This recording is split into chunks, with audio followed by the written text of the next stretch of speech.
શ્રી બચુભાઈ આપણી વચ્ચે આપણને એક લીમખેડાથી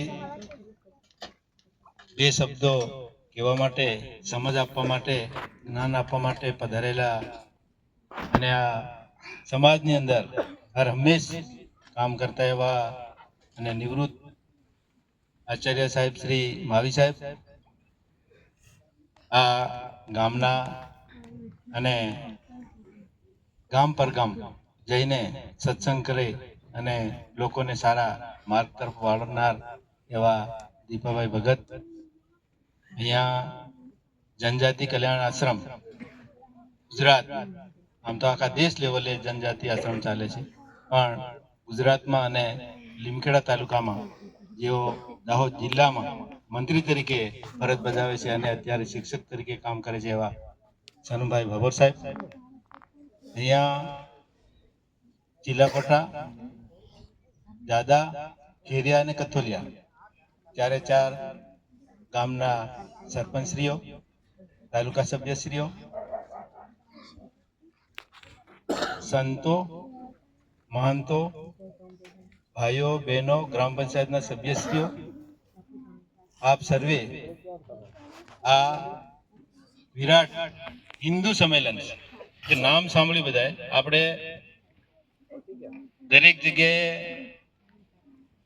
જોઈએ કે રામ હિન્દુ હોટલ એવું ઘણી જગ્યાએ આપણે વાંચીએ, પણ હિન્દુ એટલે શું એક ખબર મોટે ભાગે આપણા લોકોને ઓછું ખબર હોય કે હિન્દુ કોને કહેવાય. ઘણી વખત હિન્દુ આપણે નથી એવા ઘણા લોકોના શબ્દો હોય છે, આપણા જ લોકો હોય છે કે અમે તો આદિવાસી હિન્દુ નથી એવા શબ્દો ઘણી વખત આવે છે. એટલે આપણને સનુભાઈએ વાત કરી અને માવી સાહેબે વાત કરી કે આપણો દેશ અંગ્રેજોની ગુલામીમાં હતો અને આઝાદ થવાનો હતો, ત્યારે આઝાદ થયા પછી આપણા દેશની કેવી સ્થિતિ થશે એના માટે 1925 ની અંદર ડોક્ટર હેગડેવાર કરીને મહારાષ્ટ્રના એક મહાન વ્યક્તિ થઈ ગયા. એમને એવો વિચાર કર્યો કે આપણો દેશ તો આઝાદ થવાનો છે, પણ સાથે સાથે આપણા દેશના લોકો એકત્રિત રહેવાના નથી, એ સંગઠિત રહેવાના નથી, એવો વિચાર કરીને એક રાષ્ટ્રીય સ્વયંસેવક સંઘની સ્થાપના કરી. એમણે 1925 ની અંદર નાગપુરમાં આની સ્થાપના કરી અને આખા દેશના જુદા જુદા રાજ્યોમાં આનું કામ કરવા માટે 200 થી 500 લોકો બહાર નીકળ્યા. પોતે પોતાનું જીવન વ્યતીત કરી દીધું, પોતે પોતાનું લગ્ન કર્યા વગર આજીવન દેશ માટે પોતાનું જીવન બક્ષી દીધું. એમને કોઈ પણ જાતનું કુટુંબ વગર, પોતે લગ્ન કર્યા વગર જ્યાં કામ સોંપે ત્યાં જઈને કામ કરવાનું એવી પ્રતિજ્ઞા લઈને હજારો લોકો કામ કરવા નીકળી ગયા.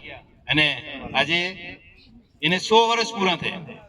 100 વર્ષ પૂરા થયા ત્યારે એમની કામગીરી કેટલી થઈ એ કામગીરીને બિરદાવવા માટે દરેક દેશના ખૂણે ખૂણે જ્યાં જ્યાં આપણા હિન્દુ સમાજ વસે છે એવા હિન્દુ સમાજના ઉત્થાન માટે આ વિરાટ હિન્દુ સંમેલનનું આયોજન કરવામાં આવે છે. આપણે બધા જાણીએ છીએ કે આપણે કોણ છીએ. આપણા દેશની અંદર આપણો દેશ એવો છે કે દુનિયામાં આવો દેશ કોઈ નથી. જેવી આપણી સંસ્કૃતિ છે, એવા આપણા દેશના લોકો ભોળા છે, એવા દુનિયાના કોઈ લોકો નથી. આપણે જોઈએ છીએ અંગ્રેજો આવે છે ત્યારે એમના કપડાં કેવા હોય છે, એમનું વર્તન કેવું હોય છે, એમનું શરીર કેવું હોય છે, ત્યારે આપણું શરીર અને એમના શરીરમાં આપણે ઘણી વખત જોઈએ છીએ અંગ્રેજોના બહેનો હોય તો પણ અડધા અડધા કપડાં પહેરીને ફરે, જ્યારે આપણા લોકો અત્યાર સુધી આપણો પોશાક કોઈ છોડ્યો નથી, પૂરેપૂરો પોશાક આપણે પહેરીએ છીએ.